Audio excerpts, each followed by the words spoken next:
Instead, talking about something that's completely analytical, has no physical existence. If I put a metaphorical point on the board, the definition of that point is a point has no parts.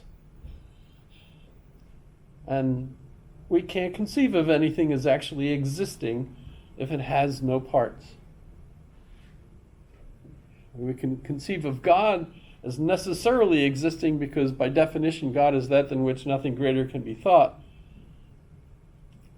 It breaks our mind. I don't know if you had that problem with that argument, but it makes you almost angry because you can't actually conceive of anything, but that's part of the definition, right? But you think, well, God must have parts. But if God has parts, then God must actually be finite. And we get this if you're familiar with Benedict Spinoza, the philosopher who lived in between Descartes and John Locke.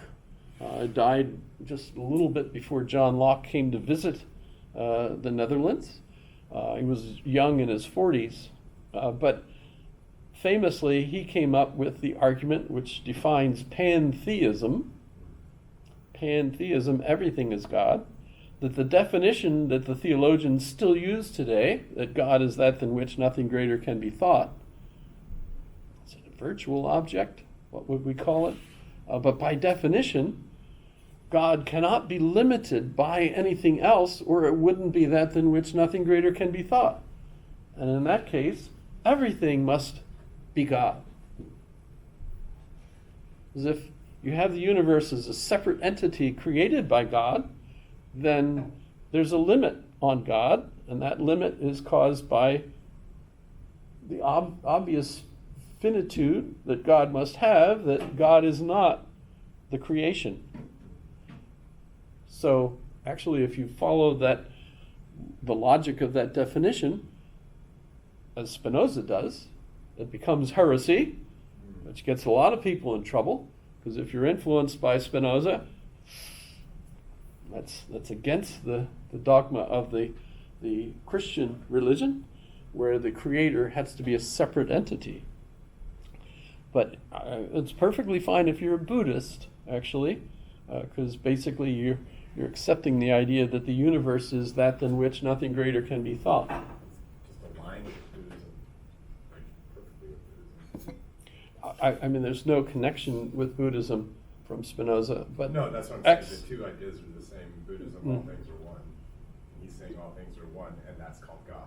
there might be a universal logic behind this kind of analysis of that than which nothing greater can be thought. Right.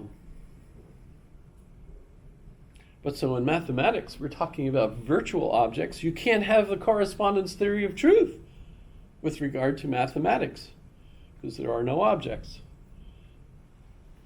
Hence, what we have is the coherence theory of truth, that somehow the definitions of things plus the axioms of things give us a logical requirement.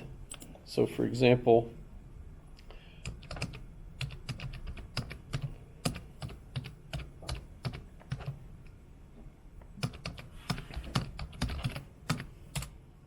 we go to definitions. A point is that which has no part. A line is breadthless length, and the extremities of a line are points. Another translation, the ends of a line are points. A straight line is a line that lies evenly with the points on itself. The surface is that which has length and breadth only, with its edges being lines. And a plane surface is a surface that lies evenly with this. These are all just, we can actually go directly to the English translation of the book due to an absolutely fantastic device called the internet. And you can read his definitions, and you can see where this is 150 AD. No, it's got to be older than that. That's a whole nother thing. But so we get to these postulates, which are logically based on those definitions. And keep in mind that none of this is correspondence theory of truth. It's coherence. The same as mathematics. Mathematics is our strongest science, the one that all the other sciences are actually built on. I don't think you could do any of the hard sciences, right? You know the difference, right, between the hard sciences and the soft sciences. The hard sciences use mathematics. You can measure things. And of course, the craziest thing is these actually are not correspondence theory of truth, but coherence theory of truth. That depends on your accepting this socially constructed mathematical reality. It's a religion. Ooh, it's a faith. Axiom means undoubtable.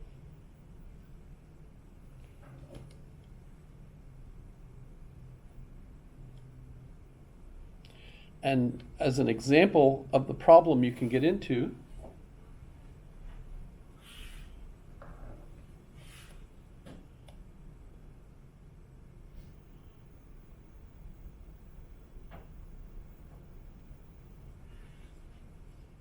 I forget which proposition it is, but I thought it was proposition 5. But it isn't, not according to this version here. So what the heck? Aha. Okay. The problem is this leads to a proposition where you say two straight lines that are parallel to one another never cross.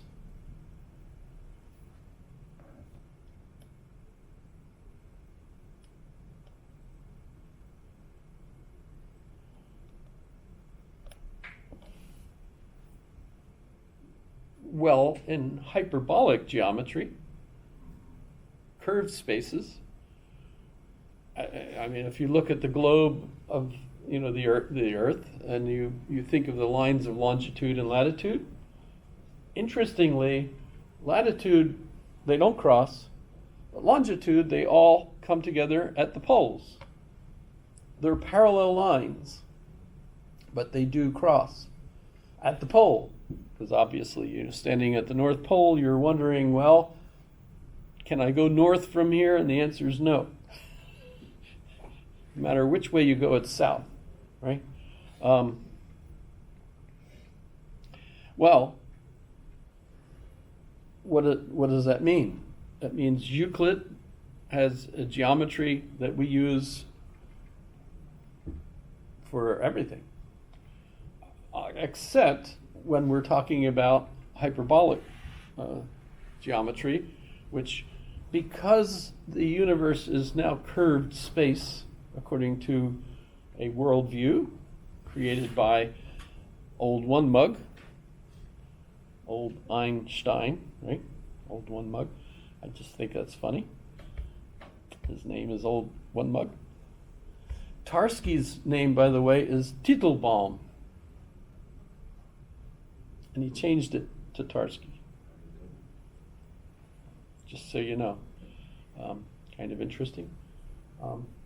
But what's that mean? Well, so Euclid's geometry is a worldview where, using the coherence theory of truth and our faith in his axioms, we can end up coming up with all kinds of useful things, useful tools, right? But guess what? If you're using those tools in order to send a spaceship to Mars, you will miss. Because there's no such thing as a straight line in curved space. Instead, what you have are curved lines. So you have to use hyperbolic geometry instead, which uses different axioms. So here you have a beautiful example of the sun going around the earth, or the earth going around the sun, or other models. You have two clear models, both of which are good tools to use in a specific context. So keep in mind, it's the context that drives, the goal in a particular context is what drives which tool you use, whether it's a metric tool or a standard American tool. Depends if your car is a foreign car, don't use standard tools on them because you'll screw up everything. It's just true, right? I think that's the main reason that mechanics specialize usually in one or the other, because it's expensive to have both sets of tools. By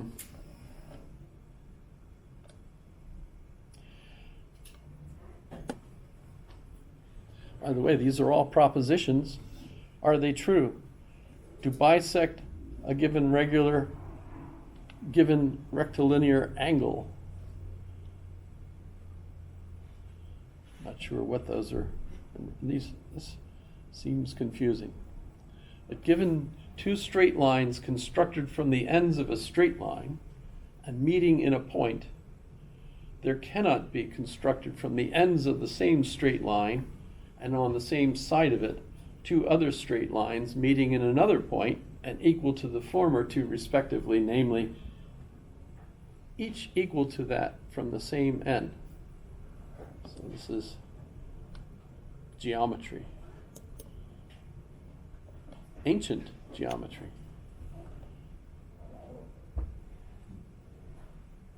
And the computer has decided to run on its own. And the other way. Here we go.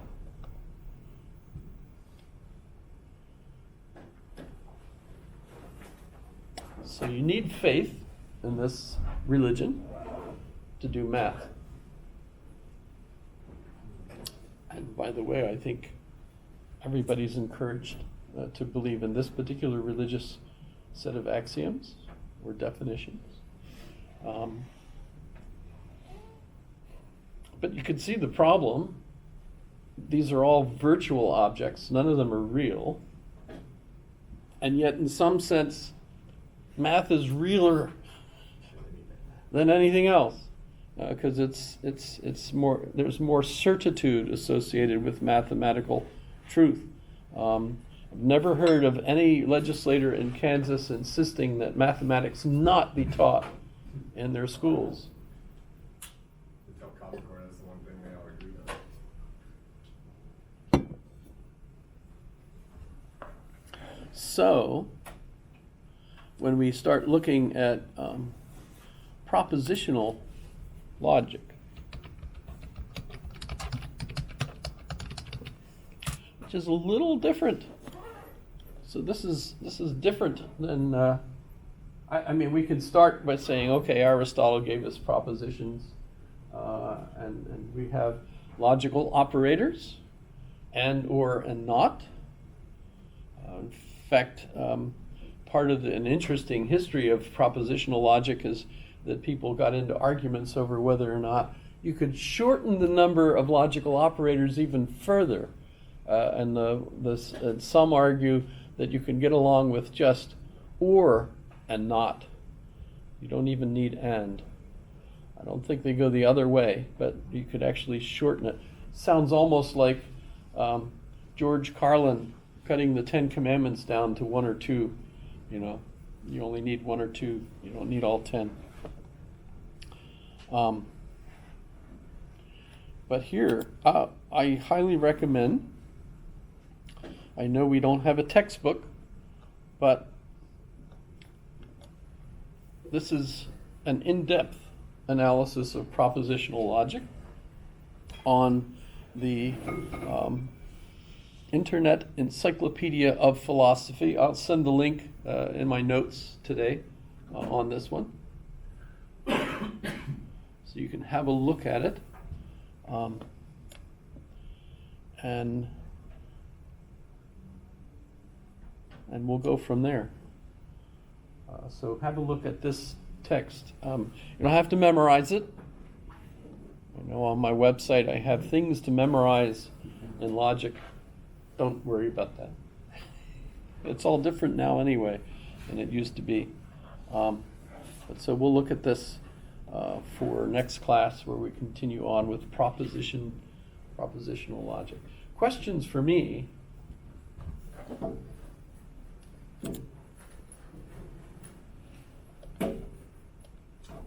use a hand crank radio when camping. Uh-huh. I thought about that when you brought it up.